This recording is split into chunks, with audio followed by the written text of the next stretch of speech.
میرا نام منور ہے جی، میں B Tech final year student ہوں جی. میرا اس سے پہلے کے درس میں ایک چھوٹا سا سوال تھا. سوری، آفٹر ون راؤنڈ ہم لوگ چٹھی کا سوالات لیں گے. جی میرا اس سے پہلے کے درس میں ایک چھوٹا سا سوال تھا کہ جو لوگ تبلیغ جماعت کی شکل میں جو مخصوص وقت بناتے ہیں تبلیغ کے لیے، یہ کیا کس حد تک اجازت ہے؟ اگلا اب جو آج کے آپ کے درس کے متعلق سوال ہے کہ آپ صلی اللہ علیہ وسلم اور اللہ کے درمیان جو روشنی تھی، آپ نے کہا کہ وہ جبرائیل علیہ السلام تھے، لیکن میں جب معراج کے بیان میں سن رہا تھا کہ آپ ایک ایسا مرحلہ آتا وہاں پہ جبرائیل علیہ السلام کو اس کے آگے جانے کی اجازت نہ ہوتی اور آپ صلی اللہ علیہ وسلم اکیلے براق پہ جاتے، تو پھر یہ دونوں یہاں پہ کانٹراڈکٹ ہو رہے ہیں. بھائی نے پچھلے درس کا ایک سوال کیا کہ تبلیغی جماعت جو 40 دن کے لیے جاتی ہے، یہ جانا ضروری، اس طرح جانا چاہیے یا نہیں جانا چاہیے؟ دیکھیے، 40 دن کے لیے جاتے ہیں آپ، یا 4 گھنٹے کے لیے جاتے ہیں، یا 4 مہینے کے لیے جاتے ہیں، بنیاد کیا ہے؟ کورس میٹیریل ہے. کس کورس میٹیریل کو لے کر جا رہے ہیں؟ اگر آپ کے کورس میٹیریل میں کوئی ایسی چیزیں موجود ہیں جو قرآن اور سنت سے ٹکراتی ہیں تو 4 منٹ کے لیے جانا بھی جائز نہیں ہے آپ کا. 40 دن تو بہت بڑی چیز ہو گئی. اور جہاں تک تبلیغی نصاب ہے، اس سے میں جتنا واقف ہوں، اس میں کئی ایسی چیزیں ہیں جو قرآن اور سنت سے ٹکراتی ہیں. ایک مثال دے دیتا ہوں تاکہ آپ لوگوں کے دماغ میں کلیئر رہے. فضائل درود، جب آپ پڑھتے ہیں تبلیغی جماعت کی کتاب فضائل اعمال میں، فضائل درود میں آتا ہے کہ ایک شخص تھے، اپنی ماں کے ساتھ حج کو جا کر واپس ہو رہے تھے، ان کی ماں کا رستے میں انتقال ہو گیا. وہ دیکھے میت کو کوئی اٹھانے والا نہیں ہے، ادھر ادھر ڈھونڈنے میں ہی تھے کہ اچانک دیکھے کہ ماں کی پوری ناش کالی ہو گئی، جل کے کوئلہ کیسی ہوتی ویسی ہو گئی. بہت تکلیف میں آ گئے اور اچانک دیکھتے ہیں کہ ایک بادل آیا، بادل پہ سے ایک آدمی نیچے اترا، ان کے ماں کے پاس گیا، ان کے ماں کے پیٹ کے اوپر ہاتھ پھیلایا، ہاتھ پھرایا، ماں ایک دم خوبصورت ہو گئی. پھر وہ آدمی بادل کی طرف جانے لگا. یہ شخص پوچھے آپ کون ہیں؟ وہ بولے میں محمد رسول اللہ. فضائل درود، چونکہ یہ شخص بہت درود پڑھتا تھا تو اللہ کو دیکھا نہیں گیا کہ اس کے محبوب پر درود پڑھنے والے کے ساتھ ایسی تکلیف پیش آئے کہ اس کی ماں اس حالت میں ہو جائے. ایسا ہو سکتا؟ ایسا تو رامائن میں راما بھی نہیں کرے، تو اسلام میں تو ہو ہی نہیں سکتا، تو یہ حرام ہے. تو کورس میٹیریل، آپ کس کورس میٹیریل کی دعوت دے رہے ہیں؟ تبلیغی جماعت والے یہاں پہ فضائل اعمال سے دیتے، سعودی عربیہ میں ریاض الصالحین پکڑتے. کیوں؟ امریکہ میں ریاض الصالحین نہ تو جان پاپ مل گیا. فول واٹ از دس رابش بولتا ہے. What are you talking, man? How can this happen? Jesus never did this. سمجھے نہیں تمہیں کیا؟ امریکن ہوشیار ہوتا جان کا مانتا ہے سب کو، ہمارے جیسس نے کرے بیٹا کیسا ہوتا بولتا. تو وہاں کیا کرے؟ ریاض الصالحین پکڑے.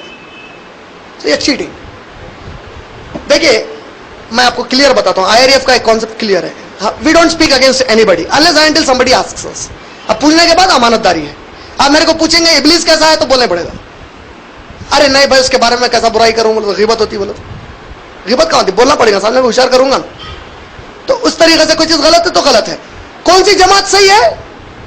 جو بھی جماعت قرآن سنت کے اوپر جب تک عمل کر رہی ہے وہ صحیح ہے. مکمل دعویٰ جو بھی کر رہی ہے وہ غلط ہے. اگر کوئی جماعت بول رہی ہے ہم ہی صحیح ہے، IRF والے اگر بولے ہم جو کر رہے ہیں یہی صحیح ہے، واللہ ہم غلط ہیں. We never say like that. اس لیے ہم یہ بولتے ٹھیک ہے we are doing a research، ہمارے پاس some evidences ہے، ہم اس کے بنیاد پہ ایک بات کر رہے ہیں. اگر کسی مسئلے میں آپ کے پاس کوئی بات ہم سے اچھی آ جائے، آپ کے پاس نبی اکرم صلی اللہ علیہ وسلم کے کوئی قول آ جائیں، قرآن کی کوئی مضبوط اور دلائل آ جائیں، ماشاءاللہ واللہ we are ready to accept it, change us. We never claim we are perfect. کبھی بھی نہیں کرتے کلیم. اسی لیے آپ دیکھیں ہمارے پاس کوئی ممبرشپ ڈرائیو نہیں ہے.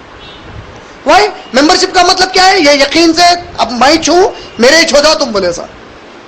Nothing of that kind. Every Muslim is over member. Every Muslim جس نے کلمہ پڑھ لیا، قادیانی بھی ہے لیکن اگر انہیں اسلام کی توحید اور رسالت کا کام کرنا چاہ رہا ہے ہی از اوور ممبر. ہندو بھی کرنا چاہ رہا امن کے لیے کوئی کام، ہی از اوور ممبر.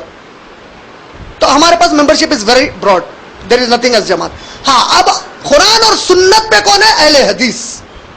ولی کے مسئلے میں اہل حدیث کو کہاں فالو کریں تو بھی غلط ہے. ادھر ایسے کئی مسئلے نکلتے. تو nobody should claim we are perfect. Perfect بول کے اگر آپ کو کوئی کلیم کر رہے ہیں تو سمجھ جانا ہے نا گڑبڑ کر رہا کچھ. کیوں؟ کیونکہ نبی اکرم صلی اللہ علیہ وسلم کسی کے پرفیکشن کا دعویٰ نہیں کرے. صحابہ کو کیا بولے؟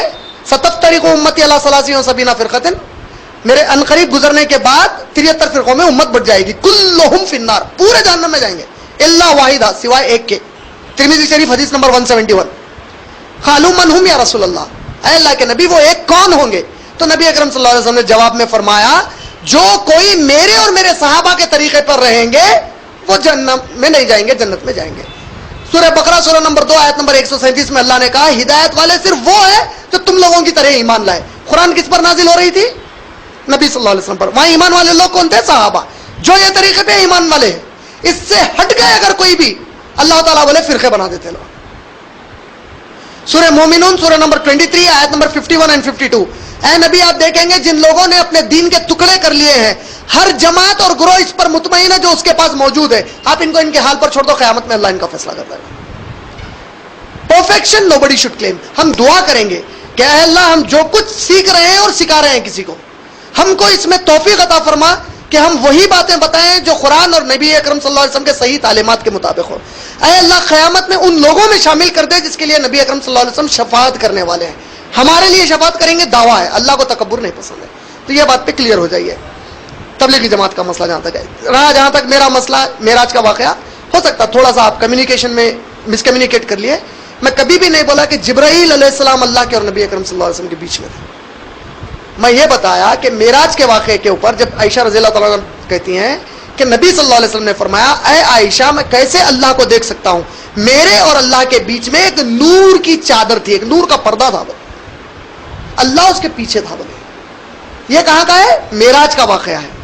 تو وہ صحابی کہہ رہے ہیں میں نے امہات المومنین کو 2 آیتیں بتائی, سورہ تکویر سورہ نمبر 81 آیت نمبر 23, سورہ نجم سورہ نمبر 53 آیت نمبر 13, جس میں یہ آیا ہے کہ اور اس نے وہ سب کچھ دیکھا جب وہ آسمان پر ظاہر ہو گیا. تو عائشہ رضی اللہ تعالیٰ عنہ کہتی ہیں یہ آیتیں سب سے پہلے میں نے نبی صلی اللہ علیہ وسلم کو پوچھا اور کہا کہ اس آیت سے مراد کیا ہے, یہ کون تھے وہ جو آسمان پر ظاہر ہو گئے؟ تو نبی صلی اللہ علیہ وسلم نے فرمایا اس سے مراد جبرائیل ہے. یہ بالکل الگ واقعہ ہے, معراج بالکل الگ واقعہ ہے. سمجھ میں آ گیا؟ یہ آیتوں کے بنا پر سمجھا گیا تھا کہ دیکھ لیے. تو عائشہ رضی اللہ تعالیٰ نبی صلی اللہ علیہ وسلم نے کلیئر کیا ہے نہیں آسمان پر میں جو دیکھا وہ جبرائیل تھے, اللہ نے تھا. وہ کلیئر؟ ماشاء اللہ, جزاک اللہ خیر.